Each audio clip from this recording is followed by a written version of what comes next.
Anyway, as I said, good evening. Thank you for coming to the February Book Club.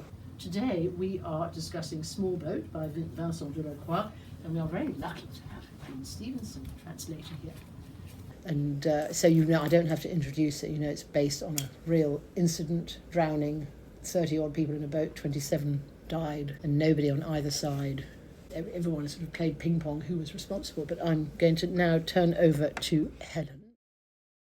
So the way the incident unfolded, in case you haven't read it, is that this boat got into the water with about 30 people in. It was in November in 2021, and the people in the boat were a mixture of Iraqi Kurds and Ethiopians and Somalians, yeah. One person from Vietnam, so quite a mixture of people who'd been in Calais for a while and got into a boat. And the boat got into trouble midway between France and England. The contention is, and it's corroborated by transcripts of the phone calls that took place between the boat and the Coast Guard woman who was on duty, that the French failed to send rescue. Her contention was that, she phoned the British. It was the British side, and they said, wasn't no, it? Yeah. they're in French water. The biggest loss of life in the Channel, I think, up to that point. Because I was going to ask you, this particular incident, because it unfortunately, horribly, happens quite a lot. So it's interesting, when you spoke to the author, when you were working on the translation, what was it about? It was this particular incident. It was so obviously, I think it was grim the fact that each side was playing the bureaucratic sort of, it's your fault. The transcripts had been published in Le Monde. So right, okay. These conversations okay. had taken place, mm-hmm. and the transcript was published in the French newspaper, and the public was so horrified mm-hmm. by the tone of the woman receiving the calls and giving them instructions or failing to, giving them reassurance or failing to, that it became a sort of public scandal in France. Yeah.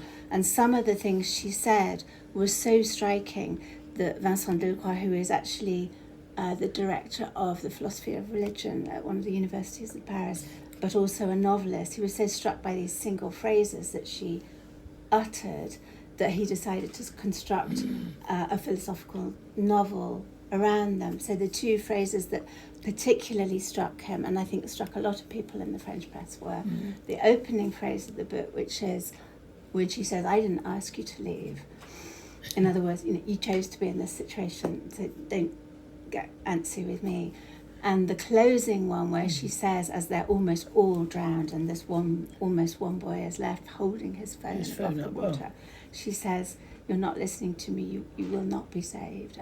And the accusation was that she was callous, that she was inhumane. She wasn't just negligent and failed to do her job, she was callous. And so the whole question of voice and attitude, and to what degree a public employee, which she was, whose job is to send rescue, is also required to be a human being and to have empathy. And her way of seeing it is precisely she's required not to have empathy, that she can't do her job if she's constantly thinking who these people are and what their situation is, that she's just there to organise the rescue. The final phrase, "you will not be saved," the author used as a prompt in a way to say they won't be saved, and neither will we if we fail to respond to the distress of people in this situation.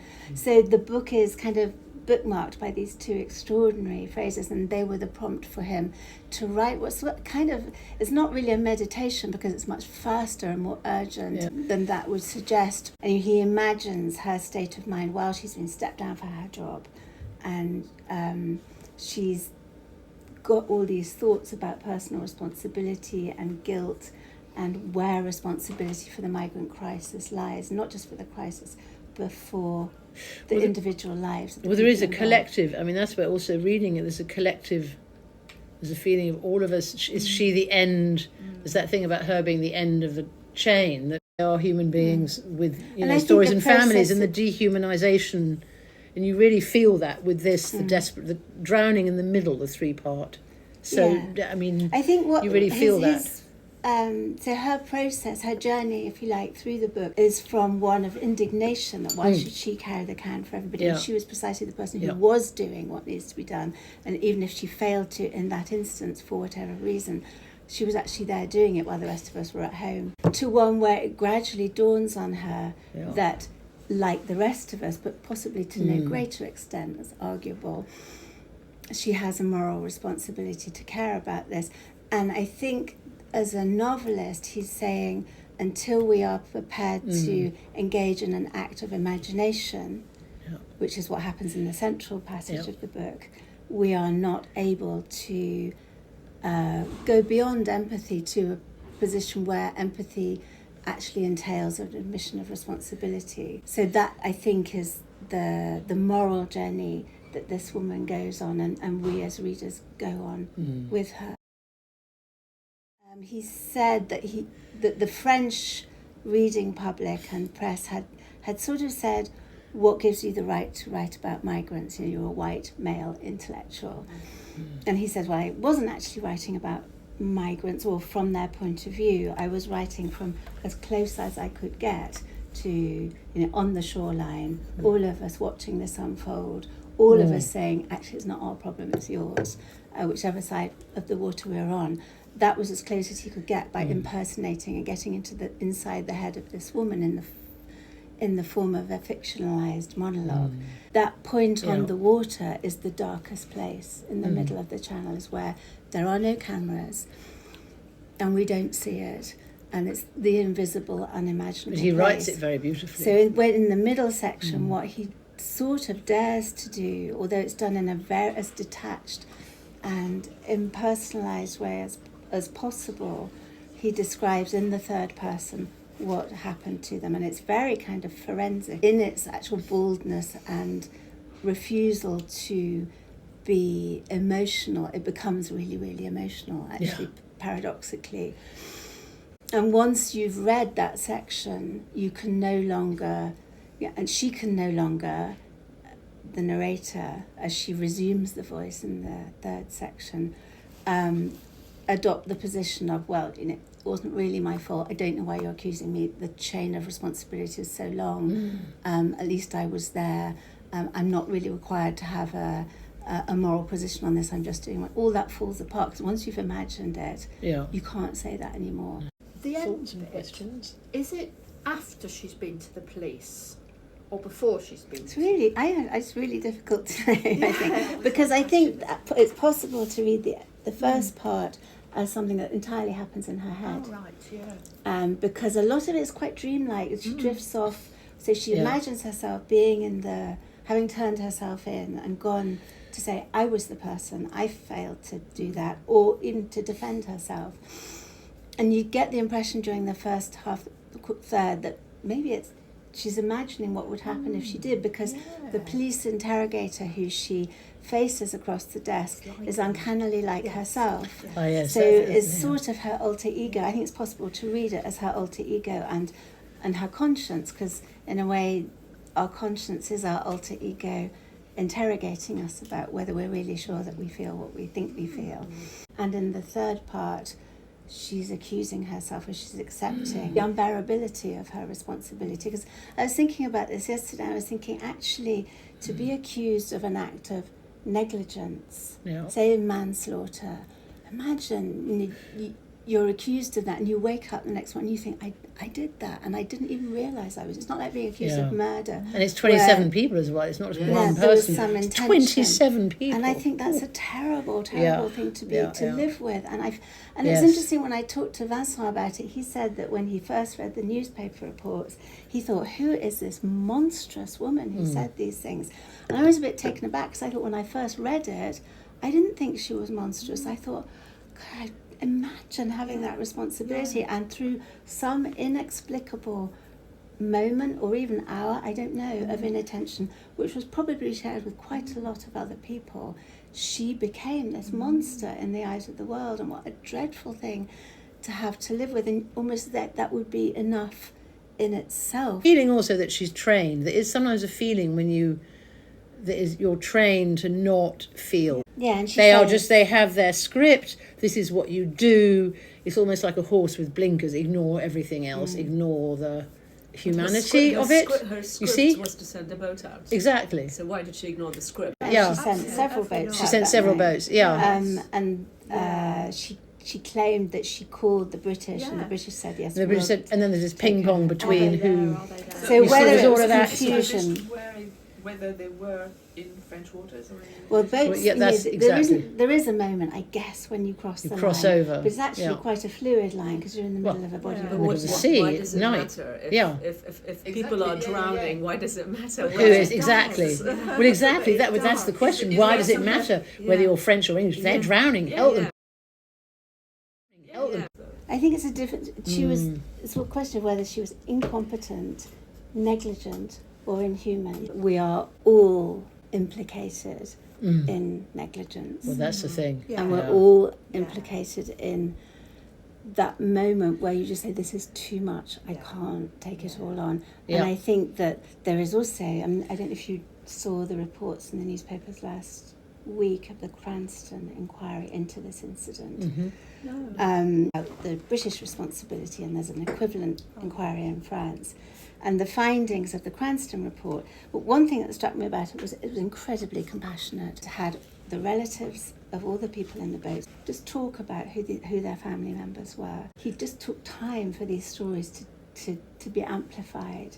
And it was so human. I hadn't expected that. I thought it would be very objective and very dry, and it wasn't. And I was so moved by that. The finding was that the failures were mostly to do with underfunding, understaffing, people working too long shifts, people being absolutely exhausted, the repetitive nature of the calls, the fact that the people in the boats, because they were so frightened and desperate, although many of them had done it before, it wasn't their first attempt, they had a tendency to call repeatedly, and so the Coast Guards would say, just call me once, give me your location, and I will send someone as soon as I can. But if somebody's in panic, they call several times from several phones, and then you get 3 different phones, and you think, are they in the same boat? Are we trying to find 3 boats here, or 6, or 1? I do find it quite interesting how, I guess one of the things that the book says, to empathise properly, like, you know, these are individual people, but then on the other side, like when she's is defending herself, she's saying like, I'm a very small peg, like at the end of this chain. It's not really comparing apples to apples, if that makes sense. I think what the author's saying is that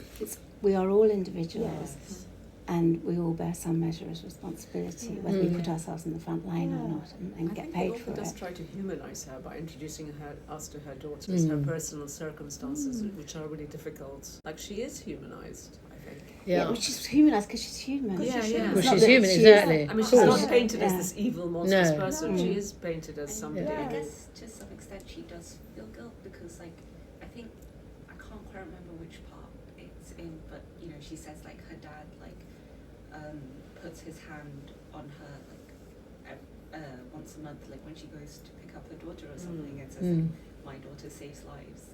To me, what fiction does, so it takes the big waves of history or social thing, and it says, remember that these things happen inside individuals. The book isn't really setting out to say, whose side are you on? Was she good? Was she bad? It's asking you to imagine that actually that could be anybody. She mentions about She talks about all this. of us walking past somebody on the street. Yeah. You know, and we do that in London multiple times a day. Yeah, there is a moment when she says, though, that empathy is the luxury of people who stand on the shore and do nothing. So she sees herself as an active participant. Well, there's also that thing about people staying silent and doing nothing. You are actually part of the problem. I mean, you are. Was all that thing to do with Everybody's complicit in some you're way. complicit. That doing nothing is actually exactly you're complicit. There was something I didn't want to see, or rather recognise, pointing to the big blue file lying on the desk in which the elements of the inquiry were accumulating. In other words, pointing to the whole story, she repeated, "You can't see the harm in all this." The question had a bizarre ring to it, as if she was reproaching me for not attending closely enough, or having poor eyesight, or not having a good pair of binoculars to see the harm with. Usually I am the one with the binoculars, or so to speak. My microphone is a pair of binoculars, my geolocation screen is a pair of binoculars. So yeah, it's the seeing. I don't know, it's just, I could see true reality much more clearly via a telephone line and the screens than someone with it right under their nose. If you see something happening, then your emotions come into account straight away. Whereas if it's on the screen and then through headphones or whatever, you can analyse without reacting so much with your emotions. That's what You she's said, saying, isn't it? yeah. I don't know if it's true for No, I don't- everybody yeah, though. but it sounds But like her so. particular state of mind, which may have been fashioned by her, it's a déformation professionnelle. It's like she's done this so many nights that you must get inured. And each boat becomes a statistic in a much bigger field of numbers. And what she's accused of, and was accused of in person by the French press, was of cracking jokes or of making light. I would say it was her tone of voice. And I think what he succeeds in doing well in the novel is rendering that tone of voice and the fluctuations of tone of voice within that monologue between throwaway jokes and self-interrogation and indignation, all those different tones which reflect the different states of mind flashing across the page, translating it. It was an attempt to render that, or to follow him as he rendered it, which was demanding because she's never in a constant state for a one page. She's changing all the time. I completely understood what the harm was, and I said, yes, I see perfectly well the harm in it. Of course I can. The harm is right in front of me. I see it every day, and especially every night, because the night is its garment, a black garment with no stars. It's right there under my nose. How could I not see it? Because the harm is the sea and the night together. But in fact, the French says où est le mal, which actually where is the evil? Where's the evil? In a way, yes, she's the seas. Like the sea again. It's like almost going back to the first. Well, they chose to go out to sea at night, kind of thing. It's like I think it's the idea that the sea is primeval, that it's morally neutral, and there's that compulsion to go towards the sea, which we have as well. Or the terror of it, its ability to either transport us or annihilate us. Or, I think all that's woven into it. This is still happening all the time. It's not just like. And everywhere also we're now here, more vigilant because we no. the consequences of not paying attention or of allowing ourselves to be distracted. I think this book has had some impact. I mean, I might say that because I translated, but since it was. It was a book at bedtime on Radio 4. It was a book that didn't do spectacularly well in France. It's done really well here from being shortlisted for the Booker International. It was then on Radio 4. I think it got to a lot of people. And somebody was saying to me in the judiciary that they felt that UK policy had changed recently. So I was talking to someone who lives at Dungeness on the Kent coast, and they said that day after day they will get people arriving in dinghy. That doesn't happen anymore. So the UK Coast Guard forces and Border Control and the Royal National Lifeboat, is it? They're going out much more to intercept them and steer them all into Dover, where they can be properly, you hope, welcomed and processed. I hate that word so much. Processed. That it would be more regulated, and that might, to some degree, be not unrelated to just small shifts. I think fiction can do that. And you have to believe it can do that. Oh yes. And literature, that it can somebody can be listening to the radio late at night on Radio 4 and think, I never thought about it like that. Yeah. And I don't take any credit for that. Maybe Pete can, and the author. But you like to think that that's possible. Otherwise, why do we do it? I know. I mean, I would love to think that, but with our politics swinging ever more anti-immigrant, ever more uncompassionate towards people who are. But he is also trying. I mean, I was interested in the fact that fiction enabled Vincent Delecroix, who is like the archetypal French, in a way, ivory tower intellectual. Yes. He enters the mind of Eric, who is her husband, who is born in the Pas-de-Calais, who is fed up of the situation, as people are on the Kent coast, of the transformation of their shoreline and their towns in ways that are unrecognisable, and they're partly rendered more extreme by the neglect of the welcoming country to deal with it. But there is a transformation of those places, and Eric articulates that and expresses it and says, I was so fed up in the supermarket, and the cashiers in the supermarket are fed up of it, and everyone's fed up of it, and this is not how we want it to be. And he's able to articulate that without himself being an extreme right-wing bigot, and fiction can do that. And you read it and think, I think, maybe, again, it is a failure, but it also shows that complete failure of leadership and politics and everything, that it's just... Actually, what you say is just getting worse and worse. They're not dealing with anything. It's almost going from bad to worse, really. But or maybe the people who have solutions aren't heard, or something. I don't know. It becomes one wonders. In order to understand any situation, you have to see it in the round, and that means of course. You have to be able to see the other. The other, point absolutely. of view of the person who you feel revolted by. Unless you understand where they're coming from, you cannot stand in your own position without somehow being complicit with a kind of, well, of course it's like this, I'm a right-thinking person. And I really believe passionately in the ability and the responsibility of fiction to do that. So that that's the idea behind the book club, really, is we want to, even if just one or two people read, Andrei Kirchhoff about Ukraine, or Andrei Delecroix, Vincent Delecroix, just a couple of people, because I know there are books that have changed my life and perception. I'm like, wow, I hadn't seen it like that. So absolutely, but one just kind of wishes perhaps that it was more. So it's great that this was on the radio. Absolutely, that one wants more. You chose the title Small Boat. In the French, is it shipwreck? It's naufrage. Oui, c'est naufrage. It's shipwreck. Shipwreck. Okay. So, the small boat has a resonance really here. Different meaning. Did you choose Small Boat? The first title we chose was Save Our Souls, SOS. And Vincent Delecroix liked that, didn't he? And we couldn't translate it as shipwreck because that has really different resonance. That's got a very different resonance. Very good title. Actually said, why don't you call it Small Boat? It's a very good title. And I think it's really powerful because also of the resonance with Dunkirk, so these plucky little boats that went out, that got back the British soldiers and brought them back to safety, and that was the original meaning of small boats. And this is a kind of subversion of it in a way, because these are the small boats we want to push back to the French.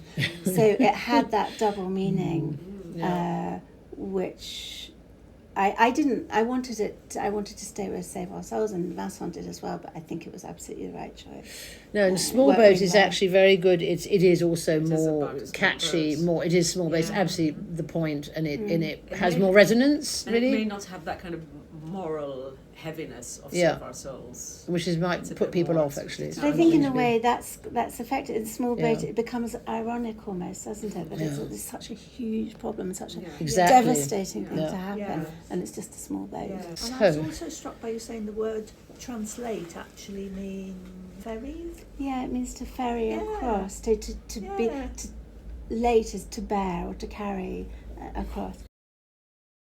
Strongly. So I came across this book reading reviews in the French press and thought, well, that sounds really interesting. I haven't read a work of fiction about that subject. And rang the publisher, Gallimard, and said, has anybody offered for the rights for this? And they said, no, it's surprising. And I said, well, I really want to translate it. So I translated a small sample, the first 10, 20 pages, and was really keen to get it published here, and thankfully Pete undertook to publish it. But some quite big publishers didn't want to publish it. I felt that unless this book, actually one of my daughters said this to me, she said, unless this book actually exists in French and English, it won't have made its journey properly, and you can carry it across the water. Because my daughter recommended it to me as well. I mean, I think it's a book that's appealed to people of different generations. I think it's got really broad appeal. I'm surprised that you said it didn't do so well in France. And I went into a bookshop in the middle of Paris, was it last summer, I think, and I wanted to buy a copy of Naufrage, of the French, for the people I was staying with. And I said, I'm looking for this book, and I said, I'm the English translator of it, and it's done really well in the UK, and it's going to be published in America. And I said, you don't seem to have a copy of it. I was really surprised. And he said, yes, it's not a book we've particularly supported. And he sounded so smug, and I was really cross. And I thought, well, that's really silly of you, actually. But apparently it did get longlisted for the Goncourt, I think. in France, Okay. but it didn't do that well. And I think it was partly because raising the possibility that the French had failed in their duty. Yes, they didn't know. And honestly, it sounds terrible, doesn't it? Yeah. But and maybe the English really liked it because it made it look like the French had screwed up. I don't know. But that English-French relationship, probably, it's the Yes. old Franco. We know that one, the Uh, Franco-British. That's issue. Yeah. and you probably found Yeah. as a translator, you're often negotiating that. Yeah, exactly. What does Jeremy call it? Passing the buck to the porous margin Yeah. between France That's and really Sweden. interesting that the book says it's not a book we particularly supported. It's Mm. almost Weird. taking a moral stance. Yeah, Yeah, I felt I that know. the It's same almost way. yeah. I think- Oh, yeah, that's very. It's just, because when it was serialized on Radio 4, I think it reached a huge public. Because so many people have It will. recommended it to me. I've had lots and lots of people. Yeah, I think say it they've has got to read reached. this book. Do you think that when it's serialized on the radio, Oh, that's like that, huge. does That's it, important. Does it kill the sales or does it promote them? It 'Cause promotes some people them. will Oh, say, no, well, I I don't think- need to buy it because I didn't hear the serialization on Radio 4. I just bought the book from Right. people's recommendations. So it would probably work, Yeah. even though Yeah. some people will say, well, I Yeah. don't need to buy it. Oh no, the Yeah, radio. that's No, right. getting on the radio is crucial. Yeah. Oh no, Yeah. that's huge. It's terribly important to get on the radio. It doesn't kill the I sales. would It boosts the prefer sales. personally to But read anyway. a book than to listen to a... Yeah. It's a little bit over-determining, isn't it, to hear Because somebody's voice? I think I did try to read it. Listened to it. I think I tried for 10 minutes and then I just thought, no, I'll buy the book. Mm. But audiobooks are huge. Huge. They are huge I audiobooks. don't particularly like the person's voice. Oh. Yeah. But does serialization, does that break up the book Yeah, as it well? does. Which was It's such a over the short course book. of a week. Yeah. When I read this book, every page was so quick. Exactly. Like, Yeah.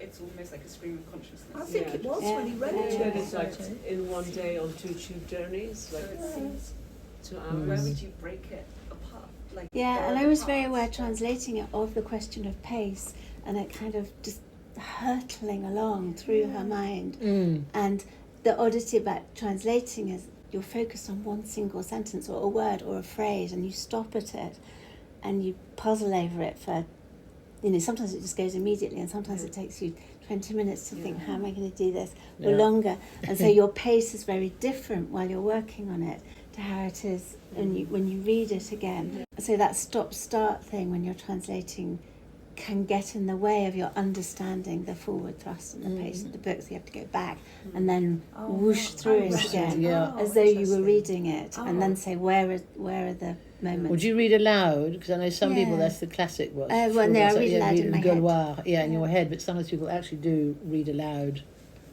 Yeah. The rhythm. Like the Gaulois. Yeah, I know some people who do that. Flaubert, that's a famous Flaubert, isn't it, with his Gaulois. He read all his stuff aloud. And It particularly has a a rhythm, first but I mean, I know people who narrative. do that. So it's anyway, it's I mean, to an Yeah. extent, Yeah. this is a kind of oral narration. It's Yeah. it's as though she was speaking it out loud. So it's probably more necessary to hear it and the voice in your head than it would be with a third person. In the interview with Dua Lipa, the author said that the section in which he described the actual sinking of the boat, he was really traumatized. It was the hardest part of the book to write, and he was really affected by it, and it kind of, made him very anxious and made him, Yeah, and I very think depressed. having met him, didn't know him very well, but having met him, I'd say he's an incredibly sensitive person. Even though he writes philosophy, his ability to imagine and to feel for and with is quite unusual, and to find language to fit that. And I really admire his. And I was looking at the book again this weekend, not having picked it up for a while, and thinking what an extraordinary achievement it is to be so capable of entering all the states of mind of another person and not to lose them on the way, but to stay right with them because he's her, he's not looking at her. And that the middle section, the fact that he found that most, it was interesting, isn't it? Because you might say that was the easiest bit because I No. was He said it was the dispassionate and cold, hardest bit. and the harder bit was the imagining, but somehow that colder, dispassionate, more journalistic account was for him tougher than the bit of actually inhabiting the person's mind. The real culpability, the real responsibility here were the traffickers who put 30 odd people in a mine. That's a good point. Traffic. This boat's going out in the dead of winter. all these people. Yeah, and I don't think anybody doesn't agree with you there. I just would make a very interesting book. She picked on. I agree. She's behaved sadly in almost an appropriate way, perhaps in a, I don't like to use the word immature way. Maybe in a selfish thoughtless, thoughtless. Absolutely not. Yeah, it's just completely, because I was thinking it's like everyone's in their bubble. That one feels very much in the world today. There are people, they're in their bubble and they can't, unless it's happened to them, they can't imagine it or back to the imagination. But it's the starting point of the novel. The starting point, you're in the water. Yeah. It's not about the traffickers. No, that's true. But the traffickers, it's an interesting point. The traffickers, there is something, a lot to be said. But for this book, no. It's good that it left them out because it would have been completely different. Well, I think that you have to remember it's a work of literature.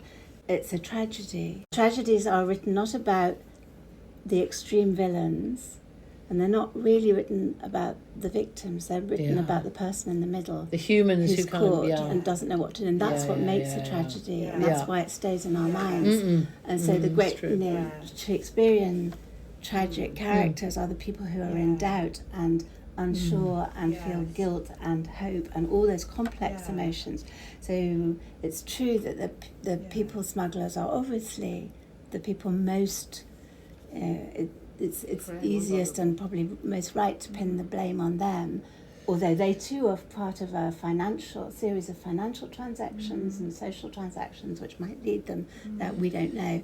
But it wouldn't make a work of literature unless we were on that fragile point where somebody is both innocent and guilty and is profoundly human. I think that's what makes it a work of literature. He chose to make the narrator that person because it meant that they could hold many complex thoughts in their head at the same time. Personally, I think it's good that it was quite a sort of focused book and very concise book, that there weren't too many characters. Or the other surrounding context. Because we entered into the mind of the woman, and so I but also it's the end point. One of the strengths. I wanted to actually flag up. This is almost like a duo. This has just been published by Hope Road, another of Pete's books. Venice Requiem, again bystanders watching. Pate Sabali, a 22-year-old Gambian, plunges to death in Venice's beautiful Grand Canal. So it's a many-layered look again at European morality and culture. So the author brings him to life. So it's in memory of Africans who have died far from their homelands, shrouded in silence and oblivion. So again, this sort of onlookers watching him. He just kills himself. And there's something very heartbreaking about, of course, of the backpack. Anyway, but so this has just been published last week. Right. So this in a different, but they're sort of different, but they're twins. Okay. Again, there's somehow everyone just watches. Again, right. Pete, you because you were with the author was here last week, so you want to talk just a minute or two just about this? Well, just that it's a complete mystery as to why he goes to Venice and drowns. Because he's a resident, he has he's allowed to be in Italy. And he's been there for a couple of years, so it's the author, trying to fathom his behaviour, and also the onlookers and their response. Well, again, and the kind of central part of Venice in European culture, literary culture as well. So it's based equally on a true story. It's based on a true story. Again, so we might have that at book club sometime. Well, eventually, indeed, I think so, perhaps, but. I found pitching in really difficult. And suddenly you're in midstream, you're in mid-flow, her voice is on the page. I found that quite difficult because you're trying to, there is no indication. She says at one point, I came here to hear my own voice on the recordings, and she's imagining herself in the police station. And I haven't heard her voice, although I think possibly Vincent had. I never heard her voice, so I didn't really know what she sounded like. And I found that, because she has quite a complicated way of talking, and partly philosophical, partly personal, and as I say, her tone of voice changes a lot during the book, so I found that difficult. I found it really emotionally difficult, in a way that I haven't found a book ever before, and I found it really difficult revisiting it, and around the Booker thing, I found the way that it was talked about, and the competitive nature of the prize and all that. I found that really difficult because I'd been so inside it and felt so strongly about the importance of it that I found that whole context hard. The other element that was difficult from the point of view of translation was because he's a philosopher, so he's constantly using words like le mal, le bien, and he'll say things like à quoi bon, which means why bother? Why bother fishing them out of the water? But actually it's a philosophical question about good and evil. So to keep the philosophical nature of those very common words apparent without actually labouring it too strongly, that was another thing. So, translations are always both difficult and easy. So it's easy because you think, oh yeah, I just get, and it kind of flows through you like a piece of music. But it's always difficult to get it actually right and to get it smooth, to get over ironing out and ironing out. And not overdoing it. Yeah, exactly. This is slightly tangential, but the whole argument about AI and that it can now give really immaculate, apparently, translations of things. As a translator, one of your roles is in a way to keep the creases in and the mistake, not quite mistakes, but the things that only you would have chosen to say it that way. Well, also it's the word choice. I mean, there are many ways. I mean, that's when there are translation workshops. You will take a paragraph, and 5 different people will translate the paragraph in 5 different ways, and how they will choose the word and what's behind it, and how they try and see maybe what is the author meaning or the.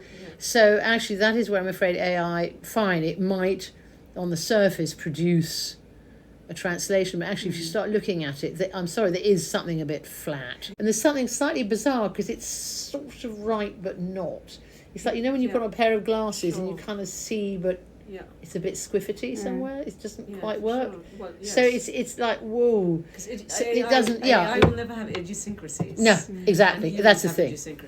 That's the reason. It's like a building, an old building that you can hear creaking in the night. Exactly. And there's something really lovely and characterful about that. And you can be in an immaculate, like one of those Novotels or something, and nothing creaks and nothing is. It's all perfect square corners. That's how I justify my mistake. If you translate it, it's fine. It's but it's just not. But it doesn't have character. Well, it misses something. So actually, soul. And that's always the difficulty of translation, of knowing that you're going to have to be 100% accurate, but maintain that.